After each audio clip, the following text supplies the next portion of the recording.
दहशतगर्द कौम के अज़म को कमजोर नहीं कर सकते। पेशावर वाक़े के जिम्मेदार को इंसाफ के कटहरे में लाया जाएगा। Chief of army staff general Syed Asim Munir की ज़ेर सदारत को कमांडर कॉन्फ्रेंस का इजलास। ISPR के मुताबिक कॉन्फ्रेंस में सानहा पेशावर के बाद अमन व अमान की सूरत हाल पर तबादला ख्याल किया गया।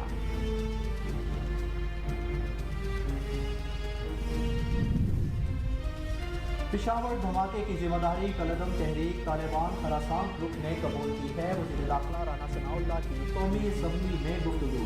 कहा, एक ही खुदकुश बमबार था, मस्जिद तक कैसे पहुंचा और किसने सहूलत कायम की। सिक्योरिटी फोर्सेज और तफ्तीशी अदारे अमला आबरों के करीब पहुंच चुके हैं। इंशाअल्लाह हम जल्द कामयाबी हासिल कर लेंगे। इंक्वायरी मुकम्मल होने पर वज़ीर आज़म ऐवान को एतमाद में देंगे।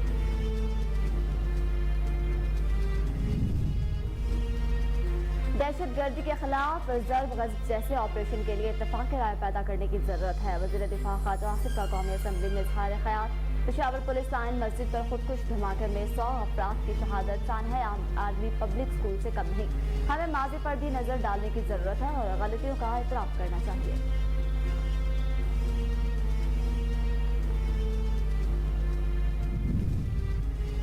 सानेहा पेशावर पर आर्मी चीफ पार्लियामान को ब्रीफिंग दे। चेयरमैन पब्लिक अकाउंट कमेटी और PTI के मुनहरिफ रुकन कौमी असम्बली नूर आलम खान का मुतालबा। कहा, आपने हमारा कल्चर खत्म कर दिया। अफगानियों का मसला हल करना होगा। क्या फिर हमारे बच्चे जवान हमारी खवातीन शहीद होंगी? हमें बताएं, मुल्क में दहशतगर्दी का जिम्मेदार कौन है? हमारे 100 लोग शहीद हुए, यहाँ गपशप लगाई जा रही है।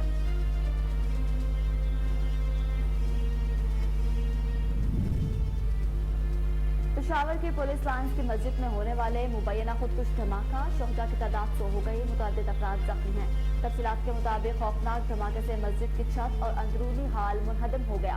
बेशतर नमाजी मलबे तले दब गए। मुल्हिका कैंटीन की इमारत भी तबाह हो गई। धमाके की आवाज़ दूर दूर तक सुनी गई। 27 शहदा की इज्तिमाई नमाजी जनाजा गुज़िश्ता रात पुलिस लाइन के ग्राउंड में अदा कर दी गई। पुलिस के चाको चबंद दस्ते ने कौमी परचम में लिपटे पुलिस शहदाओं के ताबूतों को सलामी पेश की।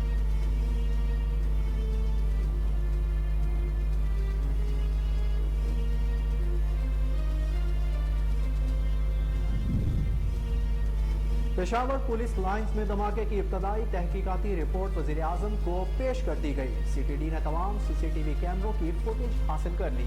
पेशावर पुलिस लाइन धमाके का वाक़या सिक्योरिटी लैप्स करार दिया गया। वज़ीर आज़म शहबाज शरीफ ने दहशतगर्द घिनौने हथकंडों से खौफ व हिरास फैलाना चाहते हैं।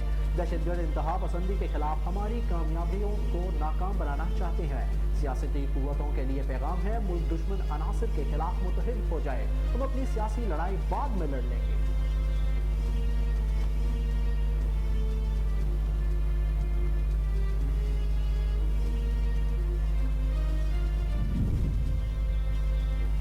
हुकूमत ने महंगाई के सताए आवाम के लिए मुल्क में रहना मुश्किल कर दिया। वज़ीर रेलवे ख्वाजा साद रफीक का रेलवे किरायों में इजाफे का इंदिया। पाकिस्तान रेलवे मजीद खसारा बर्दाश्त करने के काबिल नहीं। ख्वाजा साद रफीक ने कहा कि रेलवे किरायों में 7 से 8% इजाफे पर गौर कर रहे हैं। पाकिस्तान रेलवे इस वक्त माली बहरान का शिकार है। हालिया तेल की कीमतों में इजाफे से रेलवे को मजीद झटका लगा। PTM हुकूमत साबिक हुकूमत का गंद साफ कर रही है।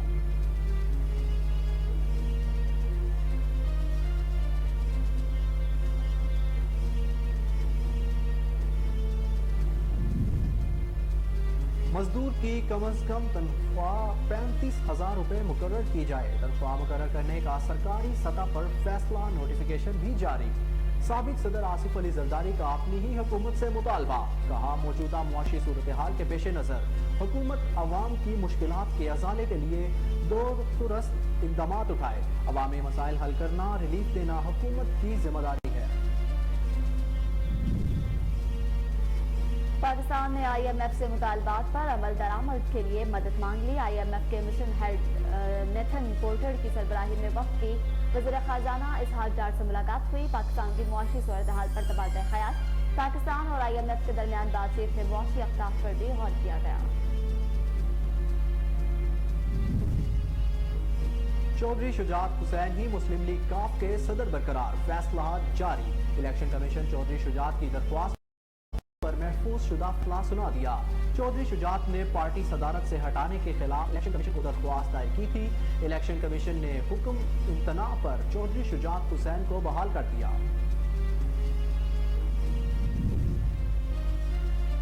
पीसीबी ने डिस्ट्रिक्ट और रीजनल जूनियर टीमों के इंतखाब के लिए 8 रुकनी सिलेक्शन कमेटी बना दी। कामरान अकमल को इस जूनियर सिलेक्शन कमेटी का सरबराह मुकर्रर कर दिया गया। जूनियर सिलेक्शन कमेटी अंडर 13, 16 और 19 प्लेयर्स का इंतखाब करेगी। खिलाड़ियों का इंतखाब रीजनल और डिस्ट्रिक्ट टीमों के लिए होगा। सिलेक्शन कमेटी के दीगर अरकान भी सुहेल तनवीर, आमिर नजीर, फैसल अतहर, कैसर अब्बास, तैमूर खान और जुनैद खान भी शामिल।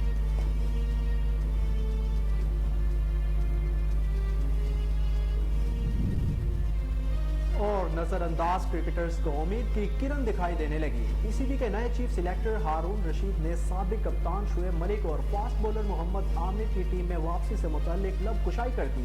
कहा, अगर कोई नौजवान क्रिकेटर भी सीनियर जैसी कारकर्दगी पेश करेगा तो बहुत सोच समझ कर दोनों को मुंतखब करने के लिए जायजा लेना होगा। फिलहाल सबके लिए ऑप्शन खुला रखा हुआ है। सिलेक्शन कमेटी बन जाए तो एक पॉलिसी बनाकर मंजूरी लेंगे, फिर उसी पर अमल दरामद होगा।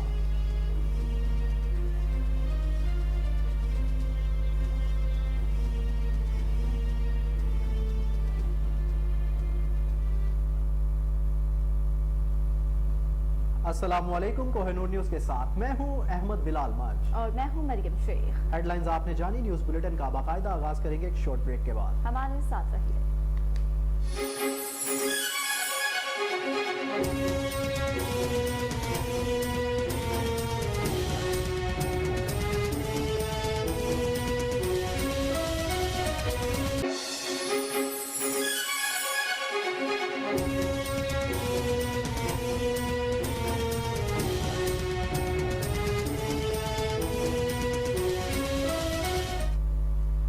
Welcome back. बुलेटिन का बाकायदा आगाज करते हैं। आपको बताएं, chief of army staff general Syed Asim Munir ने कहा है कि पेशावर वाकये के जिम्मेदारों को इंसाफ के कटहरे में लाया जाएगा। पाक फौज के शोबा ताल्लुकात आमा ISPR के मुताबिक आर्मी चीफ की जेर सदारत को कमांडर कॉन्फ्रेंस हुई, जिसमें बिलखुसूस सानहे पेशावर के बाद अमन व अमान की सूरत हाल पर तबादला ख्याल किया गया। ISPR के मुताबिक आर्मी चीफ ने कोर कमांडर्स से खिताब में कहा कि दहशतगर्द कौम के अज़म को कमजोर नहीं कर सकते। पेशावर वाकये के जिम्मेदारों को इंसाफ के कटहरे में लाया जाएगा। दूसरी जानिब पाक फौज के जवानों की जानिब से तांडा डैम कोहाट में रेस्क्यू एंड रिलीफ ऑपरेशन जारी है। ISPR के मुताबिक पाक फौज के जवान रेस्क्यू सरगर्मियों में 72 घंटों से हिस्सा ले रहे हैं। फौज के जवान सिविल इदारों की भरपूर मदद कर रहे हैं। ISPR ने बताया कि पाक फौज के गोताखोरों ने 51 डूबने वाले तलबा की लाशें निकाल ली। 5 बचने वाले तलबा को कोहाट जिलाई अस्पताल मुंतकिल कर दिया गया, जबकि एक गुमशुदा तालिब इल्म की तलाश ताहाल जारी है। वाज़ेह रहे कि तांडा डैम वाक़ये में अब तक 51 बच्चों की लाशों को निकाला जा चुका है।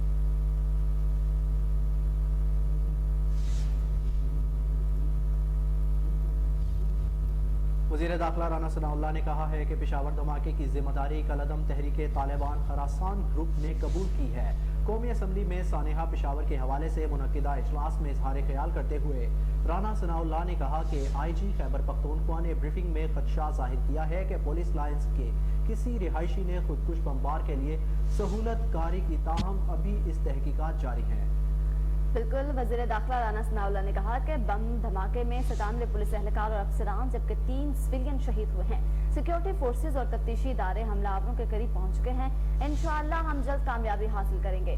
राना सनाउल्लाह ने मजीद कहा कि पुलिस लाइन्स मस्जिद में खुदकुश धमाके की जिम्मेदारी कल अदम तहरीक तालिबान के खिलासा ग्रुप ने की है, जबकि मुस्तकबिल के हवाले से लाहे अमल देने के लिए वज़ीर आज़म, आर्मी चीफ और DG ISPR ऐवान में आएंगे, अरकान का एतमाद में लेंगे। जबकि वज़ीर दाखिला ने कहा कि खुदकुश धमाके के 216 जख्मी अस्पताल में जेर इलाज हैं, जिनमें से 27 की हालत तशवीशनाक बताई जा रही है। रेस्क्यू ऑपरेशन मुकम्मल कर लिया गया। मलबे में से भी कई जख्मी और लाशें निकाल ली गई हैं। उन्होंने कहा कि एक ही खुदकुश था, जबकि बमबार मस्जिद तक कैसे पहुंचा और किसने सहूलतकारी की, इसके हवाले से इदारों की तहकीकात जो है वो जारी हैं। उनमें से 99% लोग ऐसे थे जो जिनका तल्लक पंजाब से नहीं था, और मैं ये बात कहनी नहीं चाहूंगा कि उनका तल्लक जो है वो किस इलाके से था। वो पाकिस्तान दुश्मन थे, वो गुमराही का शिकार लोग थे। वो गुमराह होके जो है वो उन्हें इस काम के ऊपर जो है वो भेजा गया, और उन्होंने जाके वहां पे जो है वो इन हलाकतों का, इन शहादतों का जो है वो बायस बने। पंजाब से कोई एक आवाज भी अगर ये उठी हो कि जी आप हमें किस बात की सजा दे रहे हैं, तो मैं उस आवाज की मजम्मत करता हूं।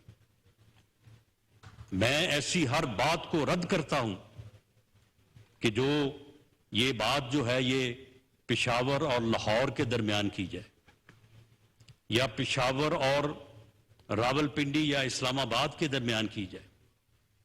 मैं अपने भाई की खिदमत में ये बात भी पेश करनी चाहूंगा कि रोजाना यानी ये बात तो की जाती है कि जी जो है वो दहशतगर्दी हो रही है, दहशतगर्दी के वाकयात हो रहे हैं, लेकिन क्या हमारे अदारों का, हमारी फोर्सेस का और हमारी कौम का ये रिजॉल्व नहीं है कि ये पिछले दिनों बन्नू में जब एक थाने को यरगमाल बनाया गया, वहां पे तकरीबन कोई 35 के करीब दहशतगर्द थे, उनको आखिर किसी ने गिरफ्तार किया था और उन्हें वहां पे रखा गया था। उन्होंने किसी एक जो आदमी वहां पे सिक्योरिटी पे था उसकी गलती या लापरवाही की वजह से उन्होंने थाने के लोगों को जो है वो यरगमाल बना दिया। और उसके बाद जो उनके मुतालबात थे, क्या उनके मुतालबात को तस्लीम किया गया? अपने उन बेगुनाह लोगों को जो यरगमाल बनाए गए थे वहां पे, उनकी जिंदगियों को रिस्क में डाल के उन दहशतगर्दों के ऊपर ऑपरेशन किया गया। उस ऑपरेशन में जो है वो लॉ इन्फोर्सिंग एजेंसीज के अफसरों और जवानों ने शहादत का जो है वो नजराना कुर्बानी भी पेश की, लेकिन उन दहशतगर्दों को हलाक किया गया और उनकी शराइत को तस्लीम नहीं किया गया। केपीके की पुलिस जो है, आए दिन ऐसे ऑपरेशन जो है वो हो रहे हैं जिसमें दहशतगर्दों को हलाक भी किया जा रहा है और शहादतों की कुर्बानी भी जो है वो पेश हो रही है। पंजाब में हमारी लॉ इन्फोर्सिंग एजेंसीज, जिसमें फौज के अफसर और जवान शामिल हैं, आए रोज जो है वो शोहदा के जस्ते खाकी जो है वो पंजाब के मुख्तलिफ देहातों और शहरों में जो है वो जा रहे हैं और वहां पे जो है वो लोग इसी तरह से गम में और उस यानी दुख में जो है वो उसका इजहार करते हैं। लेकिन मैं अपने भाई की ये खिदमत में ये पेश करना चाहूंगा कि कभी भी किसी जगह पे भी मेरे फैसलाबाद, मेरे शहर में जो है वो शोहदा के जस्ते खाकी गए हैं, हम उनके खानदानों से, उनके लवाहकीन से, उनके बेटों, भाइयों, बहनों से हम मिले हैं। किसी में ने कभी भी ये बात ना की है और ना इंशाअल्लाह ताला होगी। वज़ीर दिफा ख्वाजा आसिफ ने कहा है कि दहशतगर्दी के खिलाफ ऑपरेशन के लिए इत्तफाक राय पैदा करने की जरूरत है। वज़ीर दिफा ख्वाजा आसिफ ने कौमी असम्बली में अपनी तकरीर में कहा कि पेशावर पुलिस खुदकुश हमले के बाद दहशतगर्दों के खिलाफ जो है ज़रबे अज़ब जैसे ऑपरेशन की जरूरत है, ताहम उसका फैसला कौमी सलामती की कमेटी करेगी। वज़ीर दिफा ख्वाजा आसिफ का मजीद कहना था कि माजी की तरह इस वक्त भी कौमी सतह पर दहशतगर्दों के खिलाफ ज़रबे अज़ब जैसे ऑपरेशन के लिए इत्तफाक राय पैदा करने की जरूरत है। ख्वाजा आसिफ ने कहा कि पेशावर पुलिस लाइन मस्जिद पर खुदकुश धमाके में 100 अफराद की शहादत सानेहा आर्मी पब्लिक स्कूल से कम नहीं।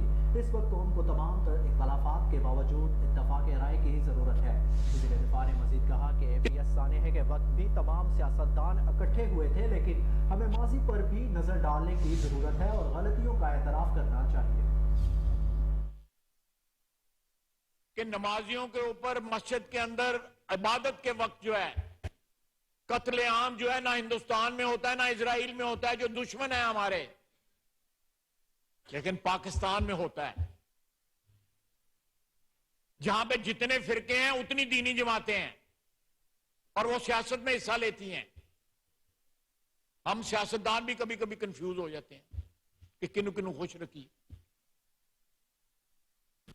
मैं किसी की दिल आजारी नहीं करना चाहता, लेकिन ये हकीकतें हैं इसको जब तक कौम जो है वो फेस नहीं करेगी, हमने आज से 1.5-2 साल कबल जो है इन ब्रीफिंग्स के नतीजे में जो भी फैसले किए गए वो कोई इस हाउस ने मंजूर नहीं किए थे, यहां पे कोई डिबेट नहीं हुई थी। हमें एक ब्रीफिंग में बताया गया था कि ये सिलसिला हो रहा है। आपको भी याद होगा, बाकी मेंबरान को भी याद। कौन देगा उस खून का हिसाब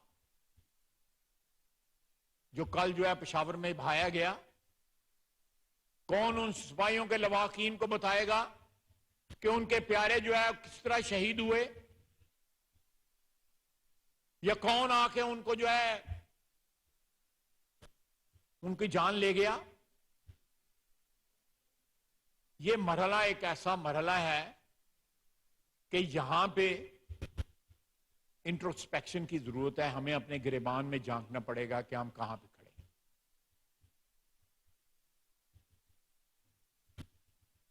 ये लोग क्यों लाए गए? और आज भी जिस तरह मुजम्मत की जानी चाहिए इस वाकये की, उस तरह की आवाज नहीं आ रही।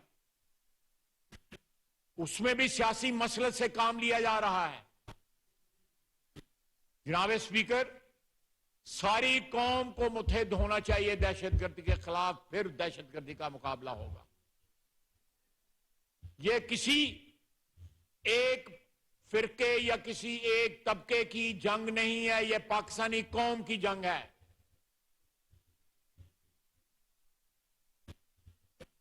साहब,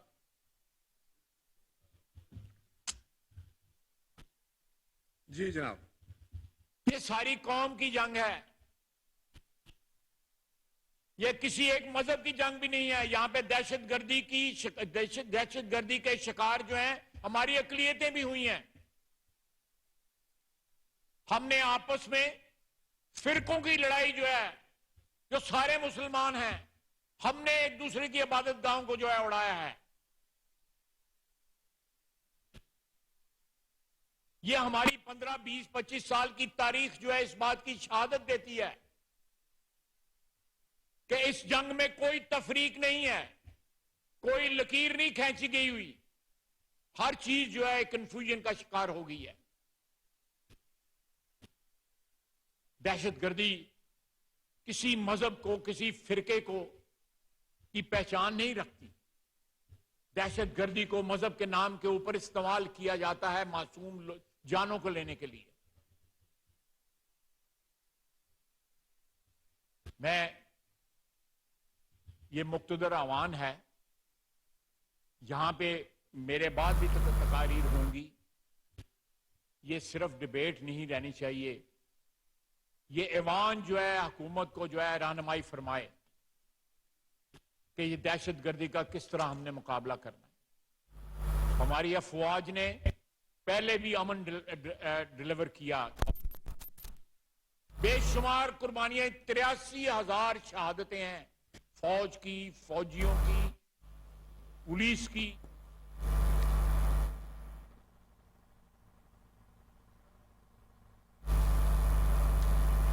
चेयरमैन पब्लिक अकाउंट्स कमेटी और पीटीआई के मुनखरिफ रुकन कौमी असम्बली नूर आलम खान ने सानहा पेशावर के बाद पार्लियामेंट के कौमी सलामती कमेटी का इजलास तलब करने और आर्मी चीफ से ब्रीफिंग देने का मुतालबा कर दिया है। आपको बताएं, कौमी असम्बली के इजलास में पेशावर सानहे पर बहस में इजहार ख्याल करते हुए नूर आलम खान ने कहा कि आपने हमारा कल्चर खत्म कर दिया। अफगानियों का मसला हल करना होगा, क्या फिर हमारे बच्चे जवान, हमारी खातीन शहीद होती रहेंगी? पार्लियामेंट की नेशनल सिक्योरिटी कमेटी का इजलास तलब किया जाए। सानिया पेशावर के बाद इजलास बुलाकर आर्मी चीफ को पार्लियामेंट में ब्रीफिंग के लिए बुलाया जाना चाहिए था। उन्होंने कहा कि हमें पॉलिसी बताएं, अपना पॉलिसी बयान दें। जो हालात और जिस तरह का रवैया है, इसके बाद मैं खुद को इस मुल्क में खुद को दूसरे दर्जे का शहरी समझता हूँ। मुझसे शनाख्ती कार्ड मांगा जाता है, कहा जाता है वरना नहीं जा सकते। रेड जोन में वाकया हुआ, मैं पेशावर जा रहा था, मुझे रोक लिया जाता है। क्या मैं दहशतगर्द हूँ या मौलाना साहिब दहशतगर्द हैं? नूर आलम खान ने कहा कि जब तक पंजाब में कोई बंदा नहीं मरेगा, ये लोग संजीदा नहीं लेंगे। हमें बताएं, मुल्क में दहशतगर्दी का जिम्मेदार कौन है? जो लोग कल शहीद हुए, क्या वो किसी के प्यारे नहीं हैं? हमारे 100 लोग शहीद हुए, यहाँ गपशप लगाई जा रही है।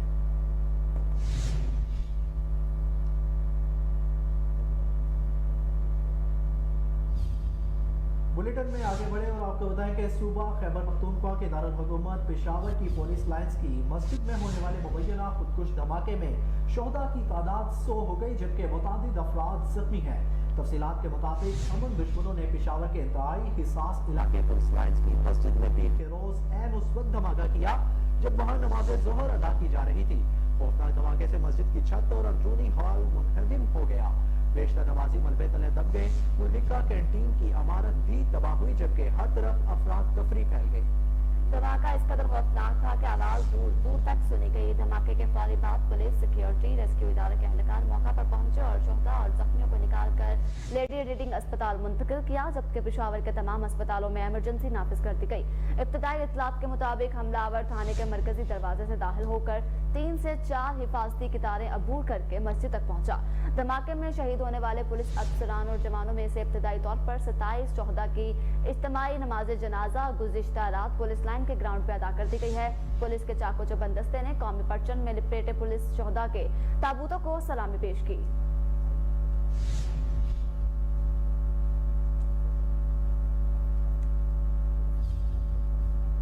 पेशावर पुलिस लाइंस में धमाके की इब्तिदाई तहकीकाती रिपोर्ट वज़ीर-ए-आज़म को पेश कर दी गई। सीटीडी ने तमाम सीसीटीवी कैमरों की फुटेज हासिल कर ली है। पेशावर पुलिस लाइन धमाके का वाकया सिक्योरिटी लैप्स करार दिया गया है। रिपोर्ट में बताया गया है कि जायवकुआ से खुदकुश हमले के शवाहिद मिले हैं। धमाके के बाद मस्जिद के पिलर गिरने से छत गिरी, जिससे नुकसान ज्यादा हुआ। मलबा हटाने के बाद बारूदी मवाद का पता चलेगा। पुलिस लाइन में तमाम अहलकारों का हाजिरी रिकॉर्ड तहवील में ले लिया गया है। सीनियर पुलिस ऑफिसर का कहना है कि पुलिस लाइन में इन्वेस्टिगेशन अहलकारों का इजलास जारी था। इजलास के बाद अहलकार मस्जिद गए। ज्यादातर तफ्तीशी अहलकार धमाके का निशाना बने। पुलिस ऑफिसर ने कहा कि फैमिली क्वार्टर्स में रिहाइश पजीर अफराद की तफसीलात तलब कर ली गई हैं। मेहमानों के कवायफ की मालूमात की छानबीन भी जारी है। रिपोर्ट के मुताबिक सिक्योरिटी लैब्स के हवाले से आला तहकीकाती कमेटी भी कायम कर दी गई है। Police line gate family quarters side की सीसीटीवी फुटेजेस पर तहकीकात अभी जारी है।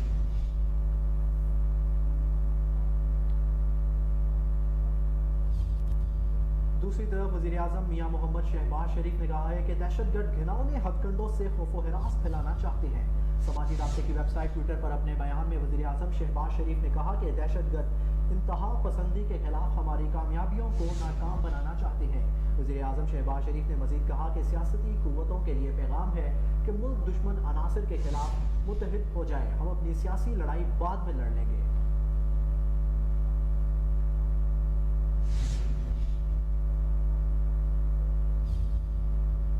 वफाकी वजीर रेलवे ख्वाजा साद रफीक ने कहा है कि पाकिस्तान रेलवे इस वक्त माली बहरान का शिकार है और हालिया तेल की कीमतों में इजाफे से रेलवे को मजीद झटका लगा है। हम 7 से 8% किरायों में इजाफे पर गौर कर रहे हैं। रेलवे हेडक्वार्टर्स में प्रेस कॉन्फ्रेंस करते हुए ख्वाजा साद रफीक ने कहा कि रूस से मामलात तय होने के बाद उम्मीद करते हैं कि सस्ता तेल पाकिस्तान को मिलेगा, जिससे तेल की कीमतों में कमी हो सकेगी। पीडीएम हुकूमत साबिक हुकूमत का गंद साफ कर रही है। वजीर रेलवे ने कहा कि सैलाब की वजह से पहले ही हमारा इंफ्रास्ट्रक्चर तबाह हो चुका है, जिसके बाद हमारे इदारों में पेंशन्स और तनख्वाहों की अदायगियों में रुकावट आ रही है। इस मौके पर पाकिस्तान रेलवे 5.5 अरब का मजीद खसारा बर्दाश्त करने के काबिल नहीं है। उन्होंने मजीद कहा कि PIA और पाकिस्तान रेलवे कमा कर अपने मुलाजमीन को तनख्वाहें अदा करते हैं। पाकिस्तान रेलवे 5 शेड्यूल्स में अपने मुलाजमीन को तनख्वाहें अदा करता है, जिनमें से 3 शेड्यूल्स की अदायगी हो चुकी है। बकिया की अदायगियां कल तक हो जाएंगी। ख्वाजा साद रफीक ने कहा कि ग्रीन लाइन ट्रेन को मौसर अंदाज से दोबारा शुरू कर दिया है और इससे रेलवे के रेवेन्यू में खातिर ख्वाह इजाफा होगा। जो लोग मौजूदा दौर का मुआवजा इमरान खान हुकूमत से करते हैं, वो मोहम्मद नवाज शरीफ के गुज़िश्ता 4 साल दौर हुकूमत से मुआवजा करें। अब IMF को अलविदा कह चुके थे, मगर इमरान खान की हुकूमत दोबारा IMF के पास चली गई और आज हालात सबके सामने है।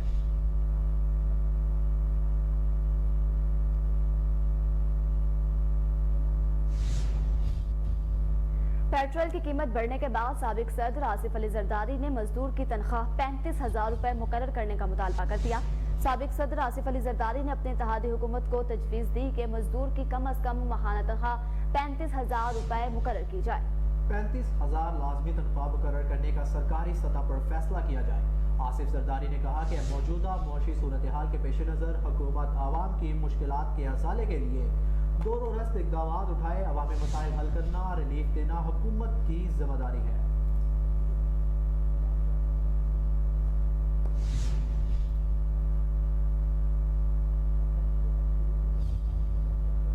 के हवाले से बात करें और आपको बताएं कि IMF का वफद पाकिस्तान पहुंचते ही अमेरिकी करेंसी की लगातार उड़ान थम गई। इंटरबैंक में डॉलर की कीमत में कमी, स्टॉक मार्केट में भी मुस्बत रुझान देखने में आया। इंटरबैंक मार्केट में मुसलसल महंगा होकर तारीख की बुलंद तरीन सतह पर जाने के बाद मंगल को डॉलर की कीमत में कमी आना शुरू हुई थी। मंगल के रोज कारोबार के आगाज पर डॉलर की कीमत 269 रुपए थी। कारोबार के दौरान डॉलर की कीमत में मजीद 37 पैसे इजाफा हुआ और इसकी कीमत 270 रुपए हो गई। ताहम कारोबार के दौरान अचानक डॉलर की कीमत में कमी देखने में आई और पहले डॉलर 63 पैसे फिर 37 पैसे सस्ता हुआ। बालिज़ा मंगल की शाम को इंटरबैंक में डॉलर 3 रुपए 63 पैसे सस्ता होने के बाद फिर महंगा हो गया। इंटरबैंक में डॉलर 267 रुपए 88 पैसे का हो गया। अलबत्ता ओपन मार्केट में डॉलर 275 रुपए पर बरकरार है।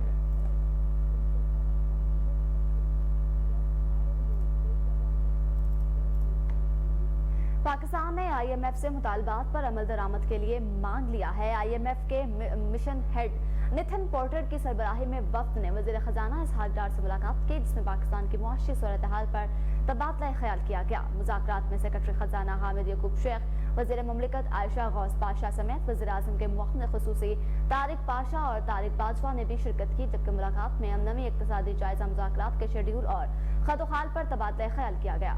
इसके अलावा पाकिस्तान और IMF के दरमियान बातचीत में मौशी अहदाफ पर भी गौर किया गया। ज़राए के मुताबिक मुज़ाकरात में IMF के वफद ने बजट में ऐलान करदा फैसलों के मुताबिक बजट खसारा 4.9% रखने का वादा पूरा करने का कहा और बजट फैसलों के मुताबिक प्राइमरी खसारा GDP का 0.2% रखने का वादा पूरा करने का भी कहा गया। IMF वफद ने मुतालबा किया कि बरामद शुदा शोबे को 110 अरब रुपए का इस्तिस्ना खत्म किया जाए। FBR की तरफ से 7,470 रुपए टैक्स वसूलियों का हदफ हर हाल में पूरा किया जाए।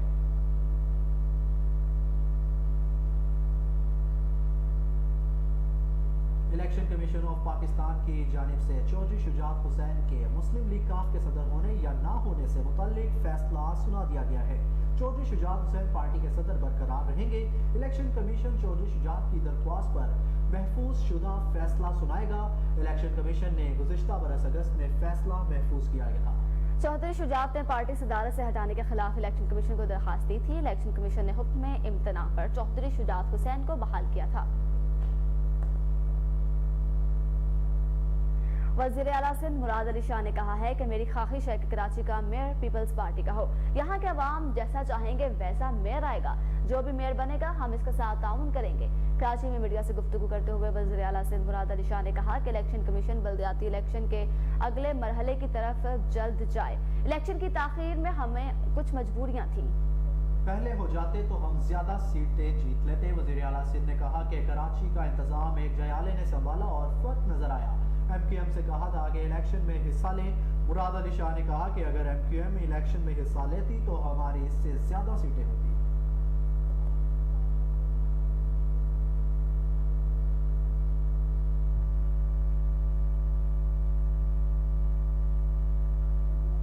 नाज़रीन, बुलेटिन में मज़ीद खबरें शामिल करें और आपको बताएं कि इस्लामाबाद की मुकामी अदालत ने एहतजाज और दफ़ा 144 की खिलाफ वर्जी केस में चेयरमैन पाकिस्तान तहरीक इंसाफ और साबिक वज़ीर आज़म इमरान खान की अबूरी जमानत में 10 फरवरी तक तोसी कर दी।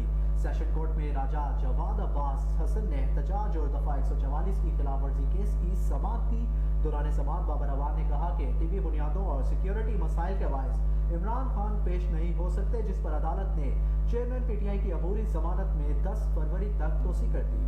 अदालत ने आइंदा समाअत पर चेयरमैन PTI इमरान खान की अबूरी जमानत पर खत्म दलाइल भी तलब कर दिए।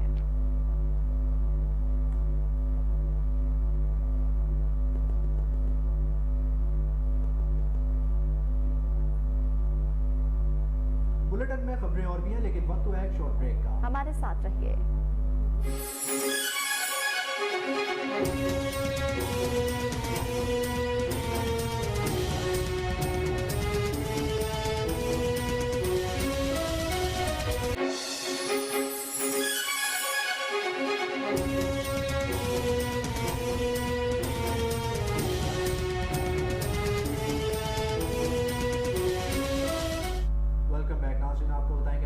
पाकिस्तान तहरीक इंसाफ इमरान खान के खिलाफ तोशाखाना रेफरेंस में फौजदारी कार्रवाई के केस में पेशरफ्त हुई है। इस्लामाबाद की डिस्ट्रिक्ट एंड सेशन कोर्ट के एडिशनल सेशन जज जफर इकबाल ने इमरान खान के खिलाफ तोशाखाना रेफरेंस में फौजदारी कार्रवाई के केस की समाअत की, जिसमें अदालत ने इमरान खान को आजादी हैसियत में तलब कर रखा था, मगर वो पेश न हुए। समाअत के आगाज पर अदालत ने पीटीआई के वकील सैयद अली बुखारी से इस्तफसार किया कि इमरान खान की तरफ से वकालतनामा किधर है। इलेक्शन कमीशन की जानिब से वकील साद हसन ने कहा कि वकालतनामा इस वक्त तक नहीं आ सकता जब तक इमरान खान खुद न आए।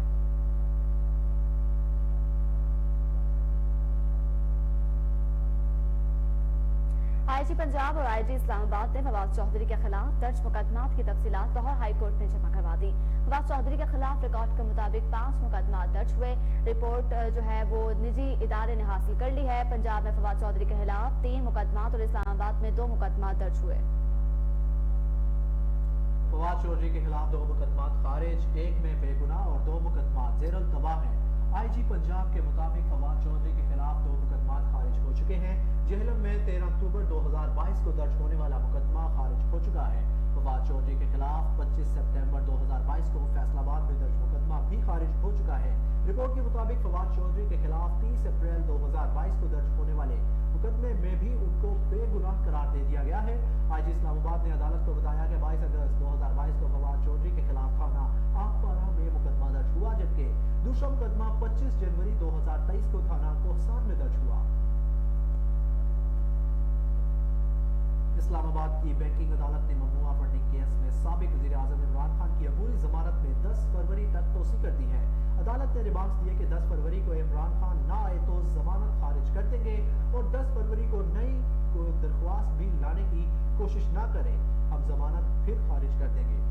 अदालत ने इमरान खान की वीडियो लिंक पर खारिजी लगवाने की दरखास्त भी मुस्तरद कर दी है। बैंकिंग अदालत के जज ने रिमार्क्स देते हुए कहा कि इमरान खान बेशक मेरे सामने आकर खड़े ना हो, वो नीचे आए और हाजिरी लगवा दें।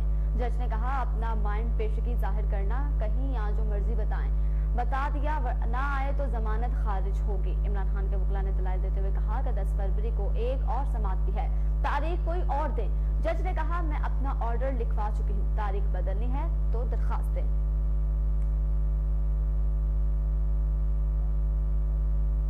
इलेक्शन कमीशन ऑफ पाकिस्तान ने पंजाब और खैबर पख्तूनख्वा इंतखाबात की तारीख के लिए गवर्नर्स को दोबारा खत लिख दिया। खत में कहा गया कि पंजाब असेंबली 14 जनवरी को तहलील हुई, ताहाल इलेक्शन की तारीख नहीं दी गई। खैबर पख्तूनख्वा असेंबली 18 जनवरी को तहलील हुई, मगर अभी तक गवर्नर खैबर पख्तूनख्वा की जानिब से इलेक्शन की तारीख का कोई ऐलान नहीं किया गया। इलेक्शन कमीशन ने खत में मजीद कहा कि आर्टिकल 105 के तहत तहलील की सूरत में गवर्नर का इलेक्शन की तारीख देना जरूरी है, जबकि असेंबली तहलील होने के 90 रोज के अंदर इलेक्शन कराना आईनी जिम्मेदारी भी है। इससे कबल इलेक्शन कमीशन 24 जनवरी को दोनों गवर्नर्स को खत लिख चुका है, मगर ताहाल इलेक्शन कमीशन को जवाब मौसूल नहीं हुआ।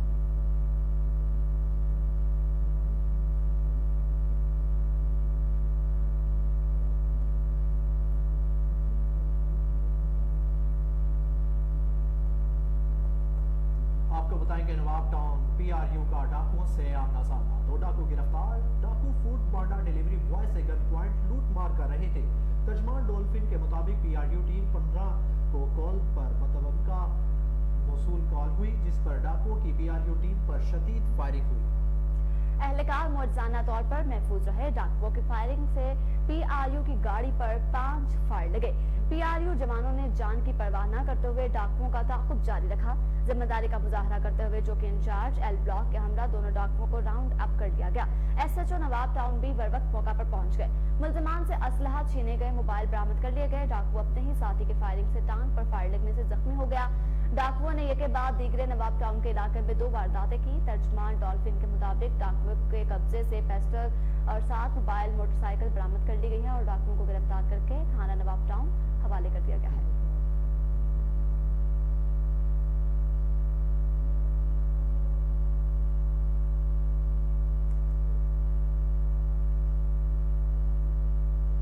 लाहौर हाईकोर्ट बार इलेक्शन 2023-24 के सिलसिले में डायरेक्टर LDA सुल्तान रजा कुरैशी की जानिब से पैनोरामा लाहौर में तकरीब का इनेकाद किया गया। सदर के उम्मीदवार चौधरी इश्तियाक खान, उम्मीदवार नायब सदर राबिया बाजवा, सेक्रेटरी के उम्मीदवार कादिर बख्श और मजहर इकबाल नवे एडवोकेट नृत्य शरीक हुए। मुकर्ररीन की कोहिनूर न्यूज से खुसूसी गुफ्तगू, उन्होंने क्या कहा आइए जानते हैं।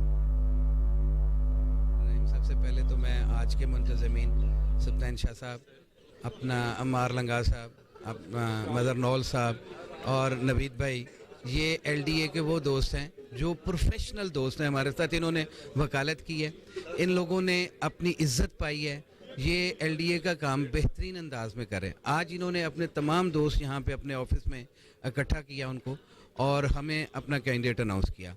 ये एक खूबसूरत गैदरिंग है, हमारी डेमोक्रेटिक नॉर्म्स का ये एक बेहतरीन तरीका है कि हम हर साल अपनी कैबिनेट को इलेक्ट करते हैं और वो कैबिनेट जो है वो लॉयर्स की वेलफेयर के लिए काम करती है, मुल्क में रूल ऑफ लॉ के लिए काम करती है और इसमें सुप्रीमेसी ऑफ द कॉन्स्टिट्यूशन के लिए काम करते हैं। बिस्मिल्लाहिर्रहमान। आज LDA की अनाउंसमेंट सप्तान रज़ा कुरैशी साहब ने, मज़र नौल साहब ने रखी है। हम तमाम उम्मीदवारों को उन्होंने यहाँ पर इकट्ठा किया, मदऊ किया, हमें अनाउंस किया है। मैं सेक्रेटरी हाई कोर्ट के लिए कंटेस्ट कर रहा हूँ। मेरी अवलिन तरजीह वकला के वेलफेयर, डिग्निटी, रिस्पेक्ट को ना सिर्फ बढ़ाना, उसके लिए काम करना है। आज की तकरीब के हवाले से तमाम दोस्त यहाँ पर आए हैं, उन्होंने हमारे पे ट्रस्ट किया है। बहुत सोच विचार के बाद ये अनाउंसमेंट जो है वो सारे दोस्तों ने जिन्होंने रखी है। हमारा प्रीवियस कंडक्ट इस बार के अंदर हमारे प्रोफेशन के इतने अरसे से बीइंग ए प्रोफेशनल लॉयर जो है, इन्होंने कंसिडर करते हुए हमें जो है यहाँ पर आज बुलाया हुआ है। ये हमने हर साल की तरह LDA के जो लॉ ऑफिसर्स हैं उन्होंने एक अपना पैनल अनाउंस किया है, जिसमें president high court bar association, secretary high court bar association और vice president high court bar association के कैंडिडेट्स हैं। और उसके लिए इश्तियाक खान साहब को हमने as a president high court bar association announce किया है, कादिर बख्श को as a secretary high court bar announce किया है। तो ये एक रिवायत हमने कायम रखी है। LDA के तमाम लॉ ऑफिसर्स की पूरी सपोर्ट इनको हासिल है। लाहौर शू मार्केट ट्रावे रोड के ताजिरों ने कुरान पाक की बेहुरमती पर रोड ब्लॉक कर दिया। मुजाहिरीन की जानिब से शदीद नारेबाजी की गई। सदर शू मार्केट मलिक अबूजर की क़यादत में मार्केट भर के ताजिरों ने स्वीडन के खिलाफ शदीद नारेबाजी की। स्वीडन के सफीर को मुल्क से निकाला जाए और स्वीडन से सफारती ताल्लुकात खत्म किए जाएं। शू मार्केट के कारोबारी बरादरी ने हुकूमत से मुतालबा किया। बिस्मिल्लाहिर्रहमानिर्रहीम। मैं कोहिनूर के चैनल से ये पैगाम देना चाहता हूँ हुकूमत को कि जो हमारे कुरान पाक की बेहुरमती हुई है स्वीडन में, हम इसकी पुरजोर मजम्मत करते हैं और हम हुकूमत से अपील करते हैं कि स्वीडन के सफ़ीर को इस मुल्क से निकाला जाए। हमारे दीन की बेहुरमती हमें हरगिज़ बर्दाश्त नहीं है। दूसरे नंबर पे जो हमारा आज इख्तिजाज था, गरीब आदमी, हमारी शूज़ इंडस्ट्री, हमारी फैक्ट्री एरिया 95% इंपोर्ट बंद होने की वजह से इस टाइम बंद हो चुकी है। लाखों लोग शूज़ इंडस्ट्री के साथ मुंसलिक हैं, लाखों लोग इसमें काम करते हैं, मटीरियल कुछ वेंडर्स हैं, कुछ सप्लायर्स हैं। खबरों का सिलसिला आगे बढ़ाते हैं। आपको बताएं, लाहौर के महकमा excise Faridkot house motor branch में सर्विस पूरी करने पर इंस्पेक्टर के ओहदे से ऑन मोहम्मद आवार शेख रमजान के एजाज में अलविदाई तकरीब का इनेकाद किया गया। रीजन बी के डायरेक्टर राना कमरुल हसन और रीजन सी के डायरेक्टर राना इंतखाब और रीजन ए के डायरेक्टर मोहम्मद अली समेत मुलाजमीन ने भरपूर शिरकत की। अरमनी की रौनक को दुबाला कर दिया। इस मौका पर मुलाजमीन ने महकमा सर्विसेज के दौरान मुश्किलात और आसानियों के बाइस इजहार ख्याल भी किया। रिटायरमेंट पाने वाले मुलाजमीन को हार पहनाए और खुशी असलूबी से उनको रुखसत किया। आपको एक बार फिर बताएं कि इस मौका पर मुलाजमीन ने महकमा ना सर्विसेज के दौरान मुश्किलात और आसानियों के बाइस इजहार ख्याल किया। रिटायरमेंट पाने वाले मुलाजमीन को हार पहनाए और खुश असलूबी से रुखसत किया।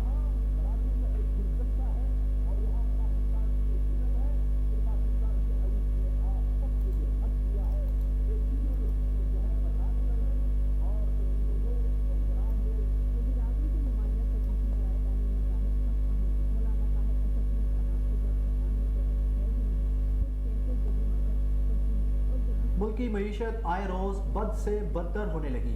बढ़ती महंगाई और हुकूमती मुआशी नाकामियों से महंगाई आसमान पर पहुंच गई। बाहर मुआशियात मुमताज मुजम्मिल असलम की कोहिनूर न्यूज से खुसूसी गुफ्तगू।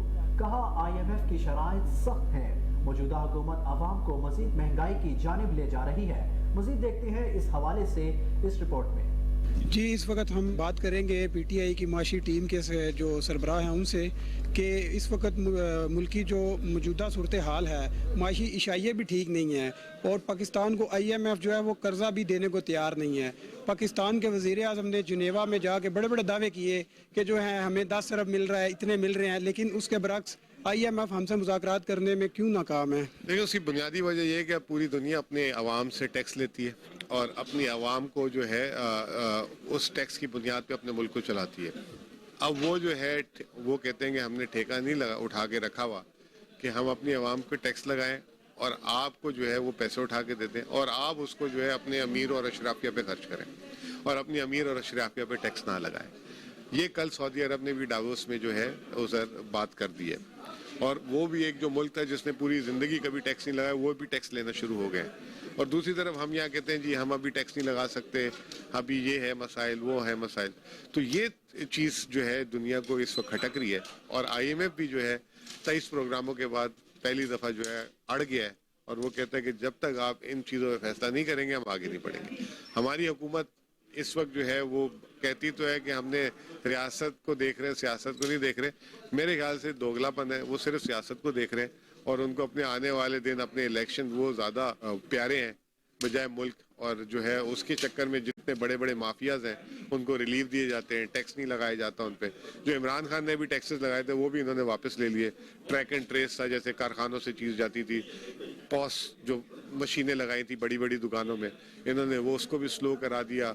फिर जो मिफ्ता इस्माइल ने आके दुकानदारों को टैक्स लगाया था वो मरियम नवाज ने हटवा दिया आके। तो ये टैक्स लेते नहीं है और जब टैक्स हदफ पूरा नहीं होता तो फिर खसारे होते हैं, फिर कर्ज लेने पड़ते हैं।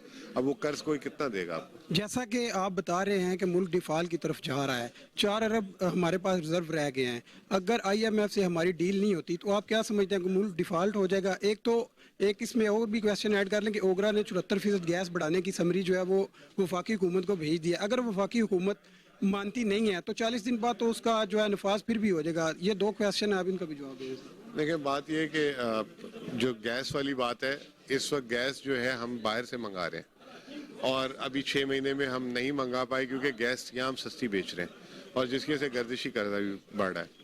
हमें गैस का रेट ज़रूर बढ़ाना है लेकिन गैस के रेट को नाइंसाफ़ी नहीं करनी है। अब जैसे खाद बनाने वाले कारखाने हैं उनको आप बिल्कुल ना होने के बराबर कीमत में गैस देते हैं। दूसरी तरफ आप जो है बिजली बनाने वाले जो हैं उनको बहुत महंगी रेट पे देते हैं, तो उसकी वजह से बिजली महंगी हो जाती है। फिर एक जो घरों में इस्तेमाल करते हैं, जिनके घर में बिल्कुल गैस नहीं आती, उनको तो आप सस्ती देते हैं, लेकिन बाद जो बड़े घर हैं वहाँ पे जनरेटर लगे हैं, ये लगे हैं, उनको आप जो है फ्री में गैस दे रहे हैं। तो मसला ये है। और दूसरी बात ये कि सबसे अहम चीज़ ये कि जो सब समझने की ज़रूरत है, पाकिस्तान में 28% आबादी के गैस की सहूलत है, 72% मार्केट से खरीद रही है, LNG, मिट्टी के तेल, लकड़ी वगैरह। उस ईंधन की कीमत जो है गैस की कीमत से कोई 25 से 30 गुना ज़्यादा है। तो 72% जब इतनी महंगी ले रहे हैं तो बाकी 28% के चक्कर में पूरे मुल्क को क्यों हम दिवालिया कर रहे हैं? अच्छा, दूसरा ये, आप डार साहब को क्या मशवरा देना चाहेंगे कि जो डार साहब ने मसनूई डॉलर को कंट्रोल किया हुआ है, मार्केट का रेट और है, स्टेट बैंक का और है, इसके बारे में आप उनको क्या मशवरा देना चाहेंगे? अगर आप इस जगह पे होते तो आप इसका क्या हल निकालते हैं? हमने तो फ्री फ्लोट एक्सचेंज रेट किया। डार साहब अगर कर लें तो बेहतर, और वैसे कर भी लेंगे तो उन्होंने पाकिस्तान की जो 4-5 अरब डॉलर का नुकसान करा दिया। पेट्रोलियम मसनूआत की कीमतों में हालिया होशरुबा इजाफे ने शहर इक़्तिदार के शहरियों की चीखें निकलवा दी। महंगाई की वजह से अवाम परेशान, हुकूमत पर बरस पड़े।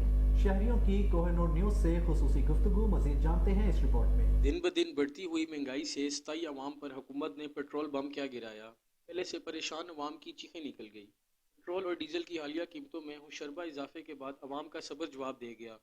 कोहिनूर न्यूज़ से बातचीत करते हुए इस्लामाबाद के शहरियों का कहना था कि हुकूमत गरीब अवाम के सब्र को आजमा रही है। ये जो पेट्रोल की इस तरह कीमतें रातों रात बढ़ रही हैं, तो इसमें ये हमें तो मरियम औरंगज़ेब साहिबा ने ही बताया था कि ये एक बहुत बड़े चोरों की निशानियां होती हैं कि इस तरह रातों रात, उस दौर में तो 13 रुपये बड़े थे और इनके दौर में आप देख लें, आपके सामने सिचुएशन जो है कि किस तरीके से ये लोग महंगाई की तरफ आवाम को लेके जा रहे हैं और हिंताई नाअहली का सबूत पेश कर रहे हैं कि हम लोग नाअहल हैं, बेअकल हैं, बेएहसास हैं, इनको पता नहीं किस तरह इस मुल्क में मसल्लत कर दिया गया है।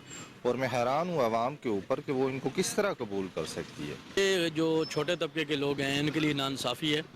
ये जो दिन ब दिन कीमत बढ़ रही है, इससे पेट्रोल, छोटे तबके के पास गाड़ी तो नहीं है, उससे उसको फ़र्क नहीं पड़ रहा, लेकिन बात सर ये है कि जो इससे और क्या चीज़ें बढ़ रही हैं, जैसे कि घी बढ़ रहा है, और मसले मसाइल काफ़ी सारे हो रहे हैं, क्योंकि सर जो गरीब बंदा है वो तो अभी इस मुल्क में अगर 10-12 हज़ार या 15 हज़ार या 20 हज़ार का भी मैक्सिमम वो गुजारा नहीं कर सकता। तो इसलिए हमारी एक शहबाज शरीफ साहब से हमारी इल्तिजा है, एज ए रिक्वेस्ट है कि पुराने सियासतदान हैं तो इस पर नज़रसानी करें। बिस्मिल्लाहिर्रहमानिर्रहीम। पहले ये महंगाई से आम लोगों की कमर टूटी हुई है।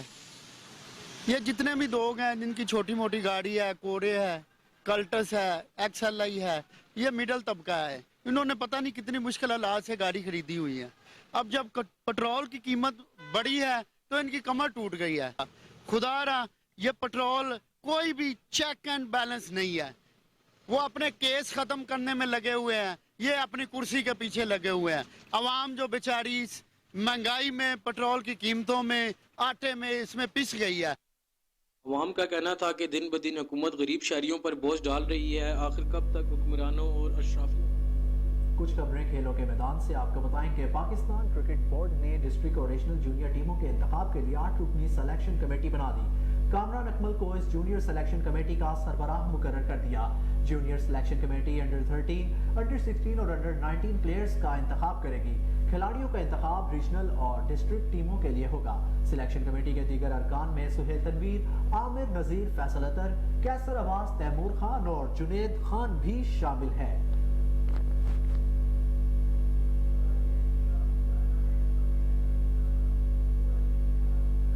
पाकिस्तान क्रिकेट टीम के नए चीफ सिलेक्टर हारून रशीद ने साबिक कप्तान शुएब मलिक और फास्ट बॉलर मोहम्मद आमिर की टीम में वापसी से मुतल्लिक लबकुशाई की है। हाल ही में निजी वेबसाइट को दिए गए एक इंटरव्यू में हारून रशीद से शुएब मलिक को टीम में शामिल करने के हवाले से पूछा गया, जिस पर उन्होंने कहा ये बात जहन में रख लें कि देखना होगा कि आया ऐसे खिलाड़ी टीम में शामिल होकर जीत के लिए साजगार साबित हो सकते हैं या नहीं। अगर कोई नौजवान क्रिकेटर भी सीनियर जैसी कारकर्दगी पेश करेगा तो बहुत सोच समझकर दोनों को मुंतखब करने के लिए जायजा लेना होगा। हारून रशीद ने कहा कि फिलहाल सबके लिए ऑप्शन खुला रखा हुआ है। सिलेक्शन कमेटी बन जाए तो एक पॉलिसी बनाकर मंजूरी लेंगे, फिर उसी पर अमल दरामद होगा। मोहम्मद आमिर से मुतालिक सवाल पर चीफ सिलेक्टर ने कहा कि खिलाड़ियों को बहुत सोच समझकर कदम उठाना चाहिए। बाज़-औक़ात एक बयान बहुत ज्यादा तनाज़ात की वजह बन जाता है। उन्हें अपनी क्रिकेट पर तवज्जो देना चाहिए।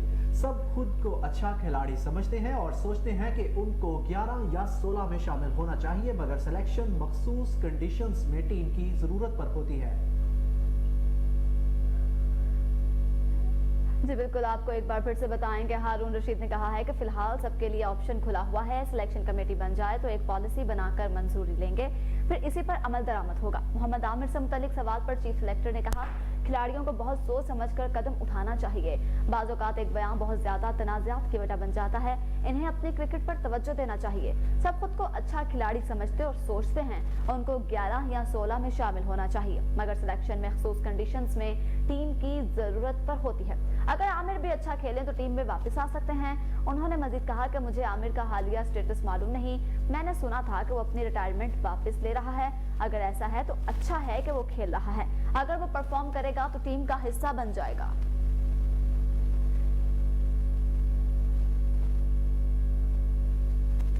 लाहौर कलंदर्स के हेड कोच और साबिक फास्ट बॉलर आकिब जावेद ने मकी आर्थर को कौमी टीम का हेड कोच और ऑनलाइन कोचिंग के आइडियाज पर तनकीद का निशाना बना डाला। साबिक क्रिकेटर ने पाकिस्तान क्रिकेट टीम के लिए मिकी आर्थर को ऑनलाइन कोचिंग के हवाले से तनकीद का निशाना बनाते हुए कहा कि ऑनलाइन शॉपिंग सुनी थी लेकिन ऑनलाइन कोचिंग नहीं, आजमा कर देख लें ये भी। आकिब जावेद ने कहा कि बोर्ड पाकिस्तानी टीम को मुत्तहिद करना चाहता है, लेकिन मेरी समझ में नहीं आ रहा कि मिकी आर्थर या गैर मुल्की कोच के अलावा कोई और नाम नहीं है। ये जज्बाती फैसला लग रहा है जिसका किसी को समझ में नहीं आ रहा। कबल अजीम कौमी टीम के साबिक चीफ सिलेक्टर शाहिद खान अफरीदी ने भी गैर मुल्की कोच पर तनकीद करते हुए कहा था कि ऑनलाइन कोचिंग का तस्वुर समझ से बालातर है। वाज़ेह रहे कि मिकी आर्थर डर्बीशायर के साथ मुआहदे की वजह से वो इंग्लिश काउंटी सीजन के दौरान पाकिस्तानी क्रिकेट टीम की कोचिंग के लिए दस्तयाब नहीं होंगे।